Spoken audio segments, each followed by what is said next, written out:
Salat tahajud itu adalah kebiasaan ahli surga saat di dunia. Jadi kalau Anda ingin melihat ahli surga yang hadir di dunia, salah satunya lihat kebiasaan salat malamnya. Bukan nonton bola.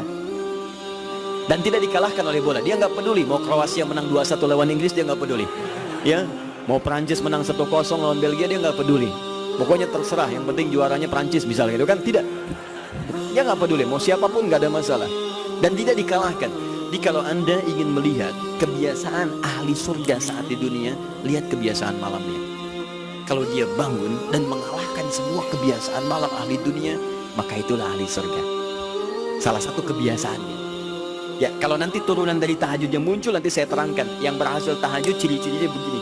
Jadi jangan dilihat setiap yang malam sholat itu disebut ahli tahajud, belum tentu, ada ciri-cirinya. Tapi ciri yang pertama, yang melekat kuat, kelihatan nampak, pertama adalah ciri ahli surga, dia memiliki kecenderungan untuk sering bangun malam. Dalilnya Quran surah ke-51 ayat 15 sampai dengan ayat ke-17-nya. Innal muttaqina fi jannatin wa 'uyun. Sungguh di antara orang takwa itu nanti akan ada yang mendapatkan hadiah taman surga. Apa keistimewaannya? Akhidhina ma atahum rabbuhum innahum kanu qabla dzalika muhsinin. Sungguh kebiasaan mereka itu saat di surga, keutamaan surga, taman surga ini, mereka akan langsung mendapatkan semua kenikmatannya dari Allah langsung. Kalau surga lain diberikan lewildanun mukhalladun, pelayan surga. Di kalau antum ikhwan oleh bidadari surga, yang akhwat oleh pangeran-pangeran surga. Ganteng cantiknya nggak usah dibayangkan, tak terlukiskan.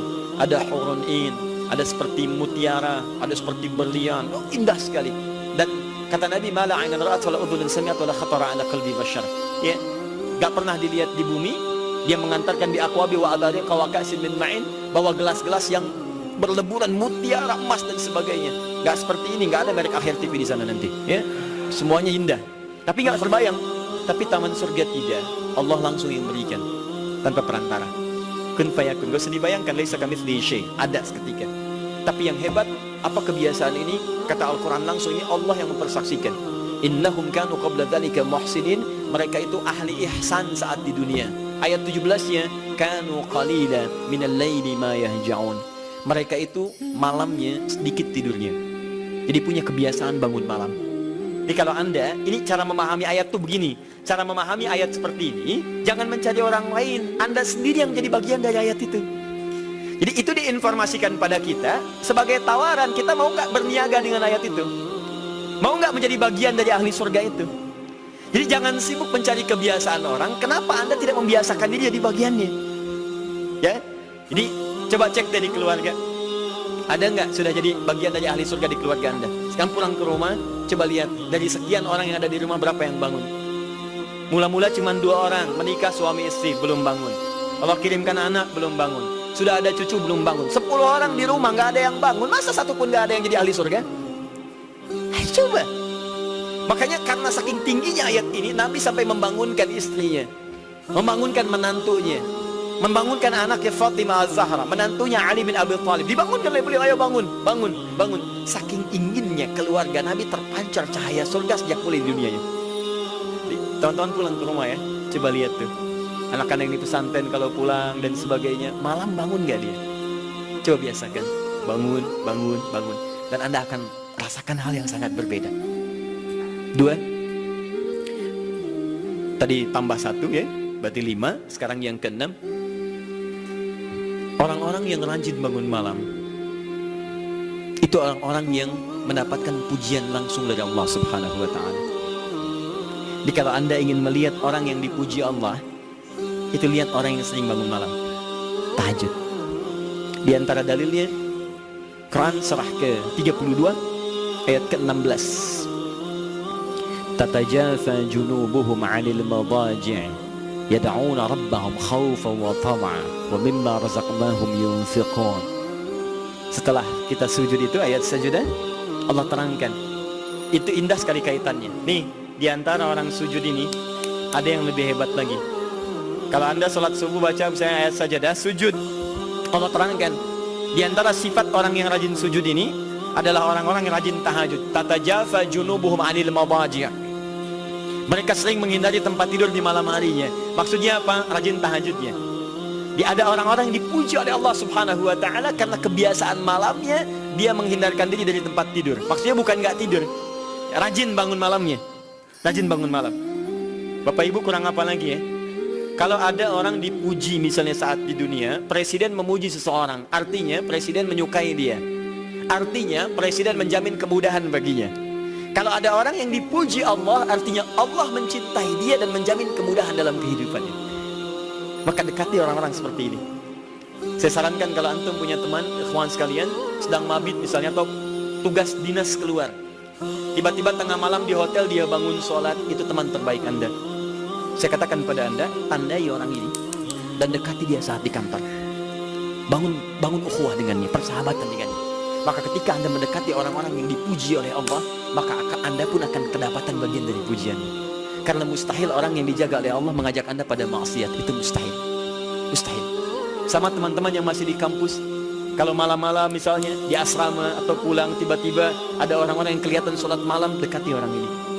Jadilah bagian dari sahabatnya. Dan dengan itu saya ajak, coba cek pasangan hidup Anda. Jangan-jangan selama ini Anda berdua belum mendapati sesuatu yang terbaik. Kalau ibu ingin suaminya dipuji oleh Allah Subhanahu wa Ta'ala, maka bangunkan malamnya supaya dia sholat. Kalau Anda, istri Anda ingin dipuji oleh Allah Subhanahu wa Ta'ala, bangunkan malamnya supaya dia sholat. Dan kalau bisa keduanya kompak. Pernah kan saya sampaikan di pertemuan lalu, Nabi menyampaikan, lihat rahimallahu mra'an atau rajulan, Allah merahmati seorang lelaki, kemudian yang bangun di pertengahan malam dia sholat, lantas membangunkan istrinya dan menciprakan air di wajah istrinya supaya dia bangun menunaikan sholat malam. Seperti Allah merahmati seorang istri yang bangun di malam hari untuk sholat, kemudian dia menciprakan air di wajah suaminya supaya bangun untuk sholat. Saking tingginya mendapatkan pujian Allah, sampai kata Nabi SAW, ayo bangunkan istrimu sekalipun kau ciprakan air di wajahnya. Tapi mohon izin Bu ya, maksud hadis itu kalau sudah ada komitmen dan rencana bangun di malam harinya. Ingat ya, bukan ibu ngaji sekarang suami nggak hadir, terus dengar itu terus nggak punya rencana. Aduh saya pengen suami dipuji Allah, Masya Allah, malam-malam segayung Pak. Mama kenapa? Hadis Nabi Pak. Oh hadis Nabi. Aduh, siapa yang ngajarin? Itu yang repot. Paham ya? Baik, sudah yang terakhir. Ini menunjuk pada keutamaan tahajud. Kemarin 4, saya tambahkan jadi 3. 1, masih ingat tadi yang pertama Pak? Allah Subhanahu wa Ta'ala menjamin ia sebagai ahli surga, kebiasaan yang ada di dunia. Yang kedua, Allah memuji orang ini. Dan yang ketiga, tahajud itu kebiasaan orang soleh yang ditekankan oleh Al-Quran dan hadis Nabi SAW. Kebiasaan orang-orang soleh. Jadi kalau yang pertama ahli surga, kedua dipuji Allah, yang ketiga langsung dikuatkan orang-orang soleh. Dan orang-orang soleh itu, mohon izin ya, maaf, orang soleh itu tempatnya saat di surga itu sesurga dengan semua nabi, semua nabi dan rasul. Ayatnya ada di Quran surah keempat An-Nisa ayat 69, paling kanan di pertengahan. وَمَنْ يُطِعِ اللَّهَ وَرَسُولَهُ فَأُولَئِكَ مَعَ الَّذِينَ أَنْعَمَ اللَّهُ عَلَيْهِمْ مِنَ النَّبِيِّينَ وَالصِّدِّيقِينَ وَالشُّهَدَاءِ وَالصَّالِحِينَ وَحَسُنَ أُولَئِكَ رَفِيقًا. Siapa yang mau menaati Allah dan Rasulnya, maka dia bisa sesurga dengan orang-orang yang telah Allah berikan jaminan nikmat surga untuk mereka. Di antara mereka para nabi, awas, para syuhada, siddiqin, orang-orang jujur, wassalihin, orang-orang saleh. Ini syahidnya di ayat ini bahwa orang-orang saleh akan sesurga bersama semua nabi. Saya pernah katakan pada Anda, kalau beberapa nabi saja, maka bahasa Arabnya bukan nabiyin tapi anbiya. Anbiya. Karena itu ada surah ke-21, surah Al-Anbiya. Di situ dikisahkan beberapa nabi saja. Puncaknya di Quran surah 21 ayat 83 sampai 90. Di situ ada kisah Nabi Zakaria, kisah Nabi Yunus, kisah Nabi Ayub dan sebagainya. Anda bisa baca itu, ada turunan para nabi, tapi tidak semua nabi dikisahkan. Tapi kalau Anda ingin sesurga dengan semua nabi tanpa kecuali, maka Anda kerjakan sebagai orang soleh saat di dunia, ada peluang mendapatinya. Nah, ciri orang soleh yang ditekankan itu, dia adalah orang-orang yang rajin bangun malam saat dia berada di dunia. Itu yang disampaikan tekanannya di Quran surah ke-76 Al-Insan ayat ke-26. Wa minal laili fasjud lahu wasabbihhu lailan tawila. Dan di antara sementara malam, tidak usah sepanjang malamnya, tapi sebagian malam cari waktu untuk banyak bersujud kepada Allah dan memperbanyak tasbih kepadanya. Di antara makna tasbih dan sujud itu adalah tahajud. Dari mana taunya tasbih dan sujud bagian dari tahajud? Itulah nanti yang akan kita bahas tentang sifat salat tahajud Nabi dalam pertemuan yang sekarang.